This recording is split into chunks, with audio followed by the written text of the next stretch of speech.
The story of Medusa has become very famous nowadays, mainly because of her being attacked by Poseidon.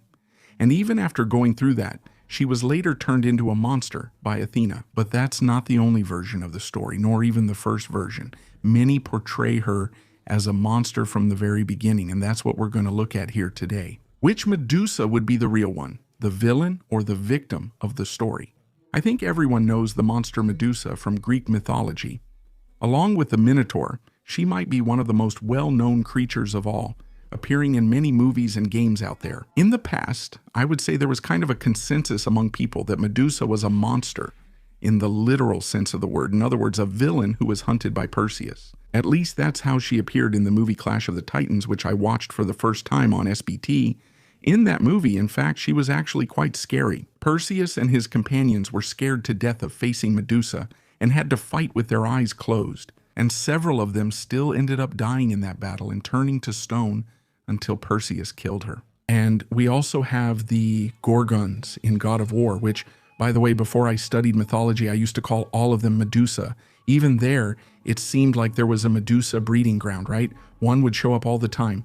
You had to keep moving Kratos side to side with the right stick to avoid turning to stone. Later, you could do like Perseus, take the Gorgon's head and use her power as your own. In fact, in God of War, they adapt the specific version of Medusa where she has her Gorgon sisters as well, but I'll talk about that in a moment. Well, in these two versions I mentioned here, Medusa clearly appears as a villain in the story, or one of the villains, really a monster, in P12 often, without much background. But nowadays it's common to see comments out there where people talk about Medusa as being a misunderstood victim, or even as a symbol for women. Then you can also become a symbol of the channel by leaving a like, subscribing, sharing, and hyping it up too. And if you want to help me even more, you can become a member here on the channel, which costs just a little, and you'll be helping me in every possible way. You'll help keep the channel running and get early access too. Thank you to all channel members. You can also support me by using the Amazon links in the pinned comment.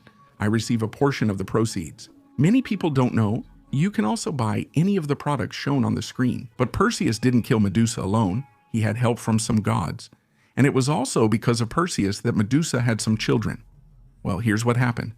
Perseus, when he got there, near Medusa's lair, Athena appeared, and Athena gave him the helm of Hades. That helmet Hades would put on and become invisible, and then everything was fine. Perseus killed Medusa, but he didn't have just that help. He also received Hermes' winged sandals and a mirror from Athena. And after killing Medusa, Perseus had a little surprise.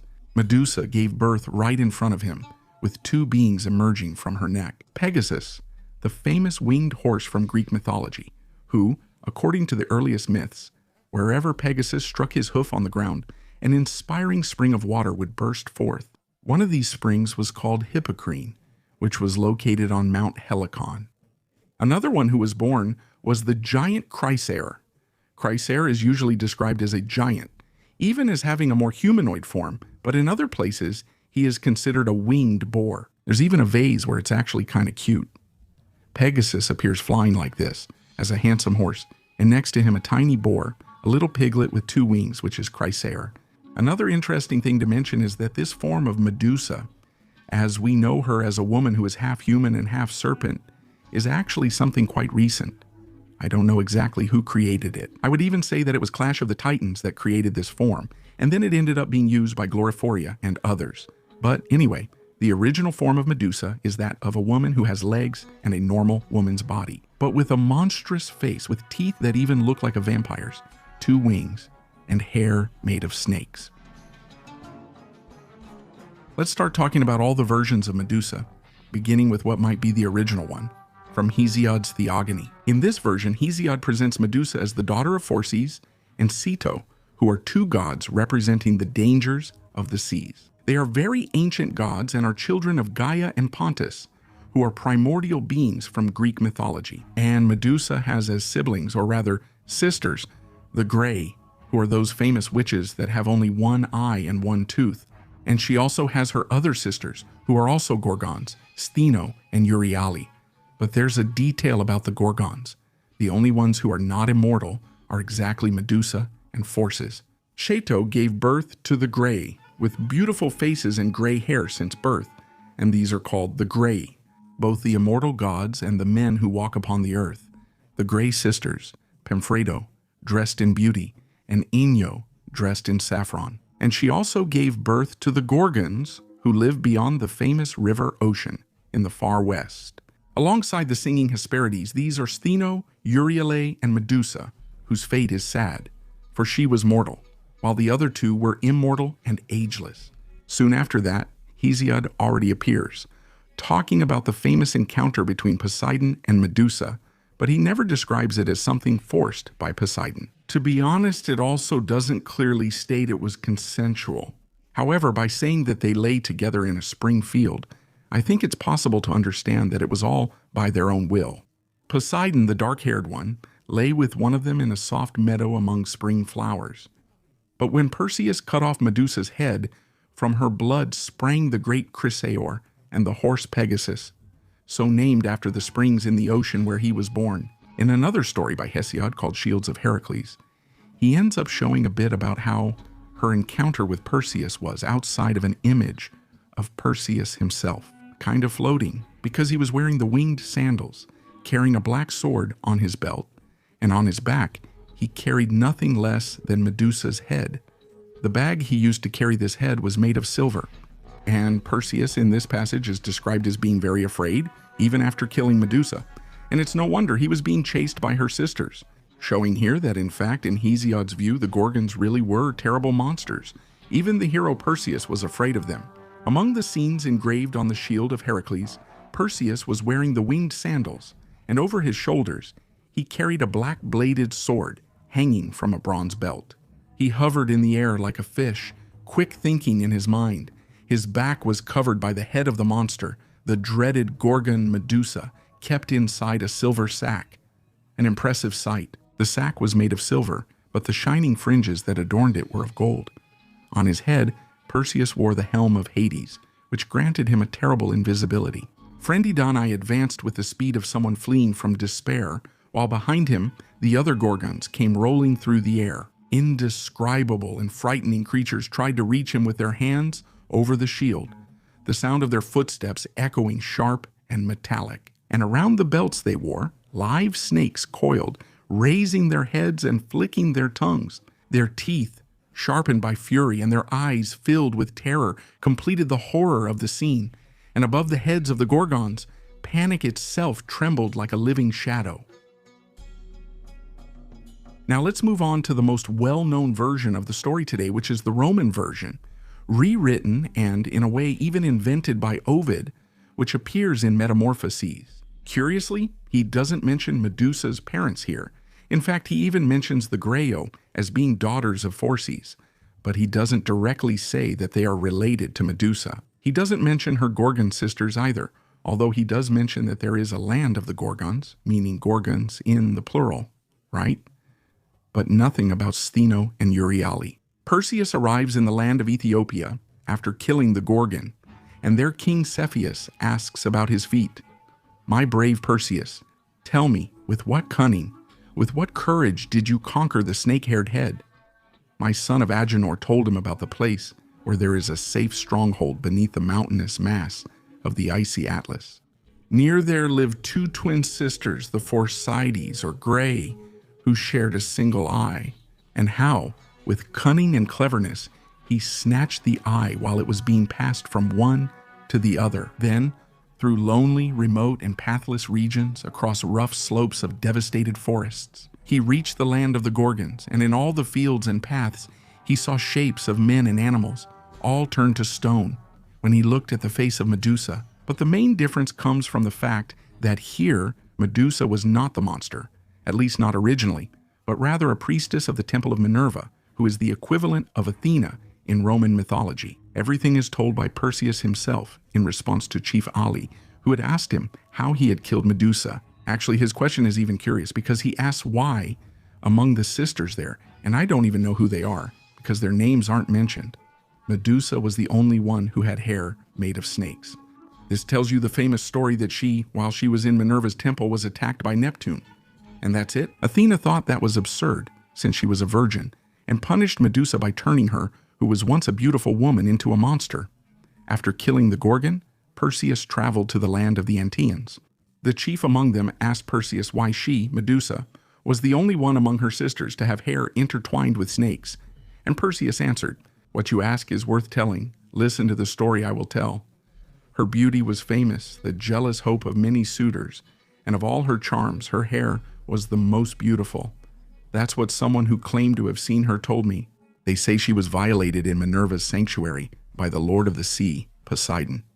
Jupiter's daughter turned away, covering her virgin eyes with a shield. And then, as a fitting punishment, Minerva turned the Gorgon's beautiful hair into a disgusting serpent.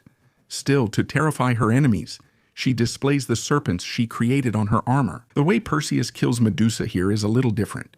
The video says that he first went through the home of the Grey. He then took their eye and went to the land of the Gorgons, where he saw Medusa there with her serpentine relatives. If that word even exists by her reflection in the bronze shield he was holding there, he managed to get close to her and then cut off her head. And from her were born Pegasus and his brother, who must be Chrysaor. Probably Perseus then arrives in the land of Ethiopia after killing the Gorgon, and there the king asks about his feat. "My relative Perseus, tell me with what cunning and courage you conquered the snake-haired head and the son of Agenor, Perseus. Tell him about the place where it happened and how he killed Medusa. Through lonely, remote, and pathless regions, over rough slopes of ruined forests, he reached the land of the Gorgons. Along this path, he saw various shapes of men and animals, all turned to stone by looking at Medusa's face. But he said that he looked at her horrendous head reflected in the bright, large, dark bronze in his hand. While deep sleep held Medusa and her serpents, he cleanly decapitated her. And from his mother's blood, Pegasus and his brother were quickly born." In addition to the two main versions I mentioned, there are several others depicting Medusa as either a victim or a monster. But I think among those, the most interesting one to tell is by Pseudo-Apollodorus, because he basically combines both versions. Unlike Ovid, he mentions Medusa's lineage, saying she is the daughter of Phorcys and Ceto. And, just like in Isidor's version, she has the Grey and the other Gorgons as sisters here as well. He also mentions Chrysaor and Pegasus's birth, but he doesn't talk about Medusa's relationship with Poseidon. He just says that he was their father, and there's no mention at all of Medusa's transformation. Apparently, she was always a monster, but even so she had beauty, and was killed because Athena saw her as a beauty comparable to the goddesses of Olympus. The Grey guided him, and even the nymphs. These nymphs had the winged sandals and the cabesus, which is said to be a kind of bag or satchel. Pindar and Isildus in the Shield of Heracles describe Perseus as follows: the head of a terrible monster, the Gorgon, covered all his back, and the cabesus contained it. They also possessed Hades' helmet, and as Perseus approached the nymphs, he received what he had come to seek. He threw the cabesus over his shoulders, tied the sandals to his ankles, and put the helmet on his head. With the helmet, he could see whoever he wanted, but remained invisible to others.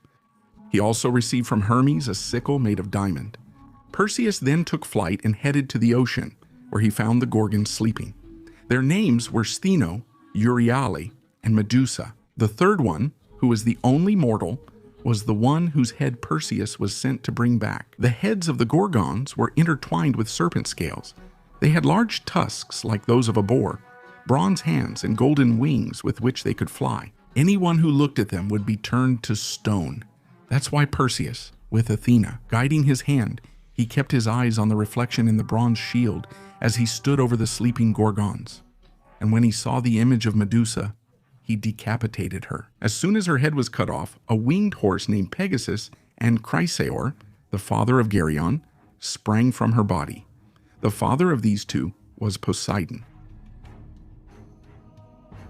Okay, now did you see how the story of Medusa changed a lot over time? And of the three versions I showed you, which are probably the three most complete and well-known versions of the story, some see Medusa as a terrible monster, others as a victim turned monster, and another view combines both, but still sees her as a monster. But why did this happen? Why did the stories change so much? Well, stories reflect the time in which they were written. In Hesiod's time, stories didn't seek empathy. They just wanted to explain things and control chaos. Medusa's ability to turn people into stone, or rather all living beings into stone, was seen as a metaphor for nature, immobilizing for that which freezes or stops movement. For example, dangerous or liminal moments in nature where a person is paralyzed by fear, nature that freezes your gaze, that fixes the moment. The version by Pseudo-Apollodorus would have the same idea. When it comes to Ovid, he basically has the same intention, since the focus of the story is on Perseus's action and not on explaining what's at stake. The injustice suffered by Medusa. It's impossible to know exactly why Ovid decided to change Medusa's story, but most likely because he wanted to leave his own mark on the story, and also because of the very name of his work. Metamorphoses. Ovid's work revolves around changes of state, humans who become rocks, trees, animals, and even divine beings who transform. And presenting Medusa first as a human and then as a monster fits perfectly with the theme of his work. And he didn't make up this story out of nowhere, this story of the priestess being attacked, but rather from another story, that of Cassandra with Ajax. Cassandra was one of the daughters of Priam, king of Troy, and she had the gift of prophecy. However, she was punished by Apollo so that no one would believe her predictions. The story of Troy. She kind of begged for the wooden horse to be destroyed, but no one ended up believing her. Everything culminated in the fall of Troy, with the city already taken by the Achaeans. Ajax, the giant Greek warrior, found Cassandra, who was taking refuge in the temple, and ended up attacking her. Well, but in the end, would Medusa be a villain or a victim? Well, it all depends on your point of view. If you take into consideration what the story of Medusa originally meant, she was definitely a villain. So much so that even in the oral version, they don't really worry much about Medusa's story itself. It's more about Perseus. Now, if you look at it today with so many political themes out there, you could even say that Medusa would be a symbol of feminism. Then yes, her story as a victim would make more sense, but it all depends on how you look at it. Well, if you like the video, leave a like, comment, and subscribe to the channel. Let me know in the comments. What do you think about Medusa's story? Should she be a victim or a villain in the story? See you next time.